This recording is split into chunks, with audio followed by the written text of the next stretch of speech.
मध्ये पर्यटकांवरती हल्ला करण्यात आल्यानंतर सर्व संतापाची लाट पसरलेली आहे। दरम्यान सुरक्षेतील कमतरता दूर करण्यासाठी आम्ही सरकारसोबत आहोत असं शरद पवार म्हणाले। कोणताही निष्कर्ष काढताना सावधानता बाळगावी, सरकार आणि प्रशासनाने गांभीर्याने पावलं उचलावीत। त्याचबरोबर ज्यांनी हल्ला केला त्यांच्यावरती कठोर कारवाई करण्याची मागणी पवारांनी केलेली आहे। तर हिंदू आहोत म्हणून गोळ्या घातल्याचं बोललं जाते, मात्र यामध्ये काय सत्य आहे याबाबत मला माहिती नाही असं देखील शरद पवार म्हणाले। काही पर्यटक सांगतात की तुम्ही हिंदू आहात का मुस्लिम आतंकवाद्यांनी गोळ्या घातल्या असं म्हटलं जातं। वेगळ्या दिशेने चाललंय हे सगळं असं म्हणतात, मला माहिती नाही ते काय याच्यात सत्य आहे। आपण कारण तिथे जे लोक होते प्रवासी, त्याच्यात स्त्रियांना त्यांनी सोडलेली दिसते, पुरुषांना गोळ्या घातल्या। उद्यामध्ये 2 लोकांची मृत्यू झाली, 5 का 6 लोकांचे झाले। त्याचे 2 लोकांचं घरी काल गेलो होतो। त्या घरातल्या ज्या भगिनी होत्या त्या हजर होत्या तिथे। त्या मला सांगत होत्या की आम्हाला कुणाला तरी हात लावला नाही, आमच्या पुरुषांना फक्त हात लावला। ज्यांनी हल्ले केले त्यांना शोधून त्याच्याबद्दलचं सक्त कारवाई याची आवश्यकता आहे। आणि त्यामुळं मी कुणाला करा कुणाला ठेवा हे आज बोलणार नाही। सध्याचं गव्हर्नमेंट अशा गोष्टीला प्रोत्साहन देतं। त्या प्रोत्साहन देण्याच्यामुळं काही प्रवृत्ती समाजातल्या त्याचा गैरफायदा घेतात। ज्या वेळेला देशात असं वातावरण होतं आणि सीमेवर नवीन समस्या वाढलेल्या दिसतात, त्यावेळेला शासन किंवा विरोधी पक्ष या सगळ्यांनी अतिशय गांभीर्यानं या प्रश्नाकडे बघितलं पाहिजे आणि हा संभ्रम आणि कटुता ही कमी कसली याची काळजी घेतली पाहिजे। त्या सगळ्या प्रश्नाच्याकडं सगळ्या देशवासियांनी एका विचाराने सरकारच्यावर राहिलं पाहिजे। इथं राजकारण आणायचं नाही। जे कोणी अतिरेक्यांनी ॲक्शन घेतली ती भारताच्या विरोधी आणि देशाच्या विरुद्ध ज्यावेळेला ॲक्शन होते तिथं राजकीय मतभेद सोडायचे असतात आणि त्या दृष्टीने आम्ही त्याच्यात लक्ष घालतो। पाकिस्तानी लष्करासोबतच पाकिस्तानी दहशतवाद्यांमध्ये सुद्धा भारताच्या कारवाईची दहशत बसल्याचं पाहायला मिळत आहे। जैशी प्रशिक्षण शिबिरं आणि मुख्यालय ही रिकामी करण्यात आली आहेत। कमांडरना सुद्धा सुरक्षित ठिकाणी पाठवण्यात आलेलं आहे। खैबर पख्तूनख्वा आणि POK मधील प्रशिक्षण शिबिरं ही रिकामी केली जात आहे। पहलगाममधील दहशतवादी हल्ल्याचा भारताने पहिला बदला घेतल्याची माहिती मिळते। दहशतवादी आसिफ शेख आणि आदिल शेख या दोघांची घरं उद्ध्वस्त करण्यात आलेली आहे। IED स्फोटाने आदिलचं घर पाडण्यात आलंय। जम्मू काश्मीरमधील नियंत्रण रेषेवरती पाकिस्तानने पुन्हा एकदा शस्त्रसंधीचं उल्लंघन करत भारतीय जवानांवरती शस्त्रांद्वारे गोळीबार केलाय। भारतीय लष्कराने या गोळीबाराला कठोर प्रत्युत्तर दिलं असून सध्या दोन्ही बाजूने चकमक सुरू आहे। पहलगाममध्ये पर्यटकांवरती झालेल्या हल्ल्याचे तीव्र पडसाद देशभरात पाहायला मिळत आहेत। पाकिस्तानला चांगलाच धडा शिकवा अशी मागणी मुळशीतील नागरिकांनी केली आहे। मृतांना श्रद्धांजली अर्पण करून कॅन्डल मार्चचं आयोजन करण्यात आलं होतं।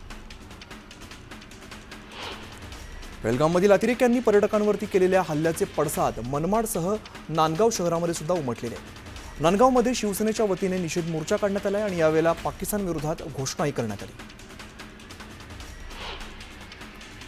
पहलगाममधील हल्ल्याच्या निषेधार्थ धरणगावमध्ये सर्व पक्षीय नेत्यांनी आणि सकल हिंदू बांधवांनी बंदची हाक दिली आहे। सकाळपासूनच सर्व दुकानं बंद ठेवून कडकडीत बंद पुकारण्यात आला आहे। पहलगाममधील हल्ल्याच्या निषेधार्थ सकल हिंदू समाजाच्या वतीने जामनेर बंदची हाक देण्यात आली आहे। जामनेर शहरात कडकडीत बंद पाळण्यात आला आहे। पहलगाममधील अतिरेकी हल्ल्याचा निषेध म्हणून येवल्यामध्ये कडकडीत बंद पाळण्यात आलाय। त्यामुळे बाजारपेठ आणि मुख्य रस्त्यावरती शुकशुकाट पसरला आहे।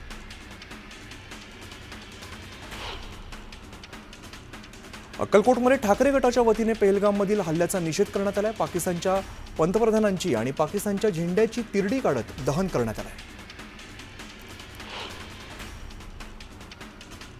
अहिल्यानगर जिल्ह्यातील पाथर्डीमध्ये पहलगाममधील हल्ल्याचा निषेध करण्यात आलाय. पाकिस्तान मुर्दाबादच्या जोरदार घोषणा सुद्धा देण्यात आल्या. यावेळेला भाजप, राष्ट्रवादी, आरपीआय आणि हिंदुत्ववादी संघटना एकत्र आल्या.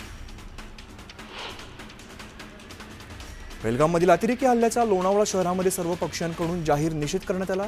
अतिरेक्यांचा खात्मा करा, पाकला धडा शिकवा अशी मागणी सुद्धा केली. पहलगाममधील हल्ल्याच्या निषेधार्थ आज नांदेड बंदची हाक देण्यात आली. सर्वपक्षीय नेत्यांकडून नांदेड बंद पुकारण्यात आलेला आहे. या बंदला नांदेडमध्ये चांगला प्रतिसाद मिळाला आहे.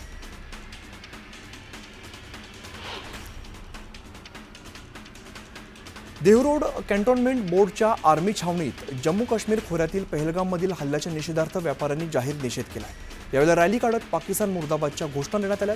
दहशतवाद्यांच्या नांग्यात ठेचा, बदला घ्या अशी मागणी करण्यात आली. दहशतवादी हल्ल्याचा सडेतोड बदला घेतला पाहिजे. दहशतवाद्यांना त्यांची जागा दाखवली पाहिजे असं विधान उपमुख्यमंत्री अजित पवारांनी केलंय. आपली भारतीय सेना दहशतवाद्यांना सोडणार नाही याचा मला विश्वास आहे असंही अजित पवार म्हणाले. पहलगाम हल्ल्याच्या पार्श्वभूमीवरती झालेल्या सर्वपक्षीय बैठकीला ठाकरे गटाने दांडी मारली. यावरून उपमुख्यमंत्री एकनाथ शिंदे यांनी उभाटावरती निशाणा साधलाय. हेच काय ते राष्ट्रप्रेम? बाळासाहेबांचं नकली आवाज काढणाऱ्या लोकांकडून काय अपेक्षा ठेवणार असा सवाल त्यांनी केलाय. पहलगाममधील पर्यटकांवरती झालेल्या दहशतवादी हल्ल्यानंतर संपूर्ण देशभरात संतापाची लाट आहे. देशवासियांना दहशतवाद्यांचा समूळ विनाश हवाय अशी संपूर्ण देशाची मागणी आहे. या घटनेनंतर मोहन भागवत यांनीही संताप व्यक्त केलाय. अष्टभुजा शक्तीने राक्षसांचा सर्वनाश व्हायला हवा, लढाई धर्म आणि अधर्माची आहे असं वक्तव्य भागवतांनी केलंय. शिंदे सेनेचे खासदार नरेश म्हस्के यांनी केलेल्या विधानामुळे वाद निर्माण झालाय. त्यावरती शरद पवार गटाच्या रोहिणी खडसे यांनी सडेतोड उत्तर दिलंय. लोकांच्या टॅक्समधून विमानसेवा देण्यात आली, तुम्ही घरून पैसे भरले नाहीत असं प्रत्युत्तर खडसेंनी दिलंय. पहलगाममधील हल्ल्यातून वाचलेल्या पावसकर कुटुंबियांची पालकमंत्री नितेश राणे यांनी भेट घेतली. पावसकर कुटुंबियांकडून नितेश राणेंनी घडलेल्या घटनांची माहिती घेतली. पहलगाममध्ये झालेल्या हल्ल्याने पर्यटकांमध्ये भीतीचं वातावरण पसरलं. छत्रपती संभाजीनगरातील काही पर्यटक हल्ल्यादरम्यान पहलगाममध्येच होते. मात्र लहान मुलांना भूक लागल्यामुळे जेवण करण्यासाठी थांबले असतानाच गोळ्यांचा आवाज कानावरती पडला. घटनेचं गांभीर्य लक्षात घेत मगरे कुटुंब तिकडेच थांबलं, त्यामुळे त्यांचा जीव वाचला. कामाच्या दर्जात अजिबात तडजोड नको, नुसतं पाट्या टाकायचं काम करू नका असा थेट इशारा अजित पवारांनी अधिकाऱ्यांना दिला. तर कामाच्या दर्जाची पाहणी करण्यासाठी लवकरच एजन्सी नेमणार अशी माहिती सुद्धा अजित पवारांनी दिली. उपमुख्यमंत्री आणि पुण्याचे पालकमंत्री अजित पवार यांनी डीपीडीसीची बैठक बोलवली होती. यावेळेला पुण्यासह पिंपरी चिंचवड पालिका आणि पुणे ग्रामीणचे अधिकारी उपस्थित होते. मात्र बारामतीच्या खासदार सुप्रिया सुळे आणि शिरूरचे खासदार अमोल कोल्हे यांनी बैठकीला दांडी मारली. अजित पवारांनी आजही आमची परीक्षा घेतली. सकाळी 8 वाजता कार्यक्रमास आले. दादा नेहमीच परीक्षा घेतात आणि मग आमची अडचण होते असं मिश्किल वक्तव्य प्रकाश आंबेडकर यांनी केलंय. नीलम गोरेंनी फडणवीसांसह शिंदे आणि अजित पवारांच्या कामाचं कौतुक केलंय. अजितदादा सकाळी लवकर उठून कार्यक्रमाला लागतात. एकनाथ शिंदे रात्री उशिरापर्यंत काम करतात आणि मुख्यमंत्री दिवसभर काम करतात. त्यामुळे आमच्यासारख्यांची अडचण होते. आम्ही कधी काम करायचं असा सवाल गोरेंनी केलाय.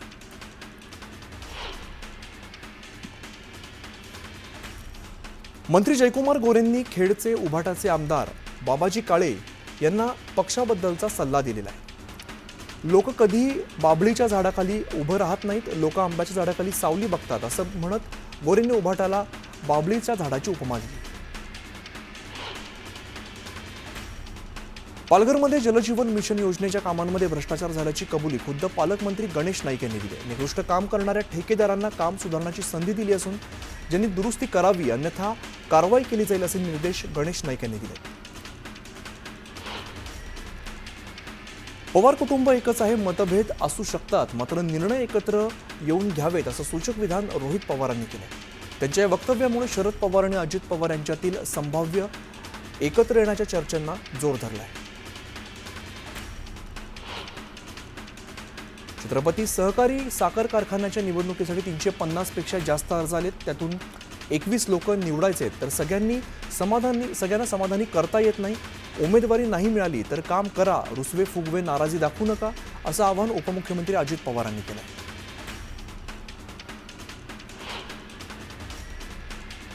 सिद्धिविनायक बिडवलकर खून प्रकरणी बिडवलकर कुटुंबियांनी शरद पवारांची भेट घेतली. बिडवलकर खून प्रकरणात आरोपींना शिक्षा होण्यासाठी या प्रकरणात लक्ष घालण्याची विनंती शरद पवारांना केली. निशांत सिद्दीकी यांना दाऊद टोळीच्या नावाने धमकीचा मेल आला होता. या प्रकरणी पोलिसांनी गुन्हे शाखेकडे हे प्रकरण वर्ग केले. धमकीचा मेल अमेरिकाजवळील सर्व्हरवरून पाठवण्यात आल्याचं तपासात निष्पन्न झालंय. शरद पवार सिंधुदुर्ग दौऱ्यावरती आहेत. आंबोलीतील ऊस संशोधन केंद्राला त्यांनी भेट दिली. यावेळेला कामकाजाची पाहणी देखील शरद पवारांनी केली. शेतकऱ्यांच्या कर्जमाफीसाठी छावा क्रांतीवीर सेना आक्रमक झाली. शिर्डीच्या अप्पर जिल्हाधिकारी कार्यालयावरती बैलगाडी मोर्चा काढण्यात आला. यावेळेला अजित पवार आणि माणिकराव कोकाटेंच्या राजीनाम्याची मागणी जोरदार करत घोषणाबाजी करण्यात आली.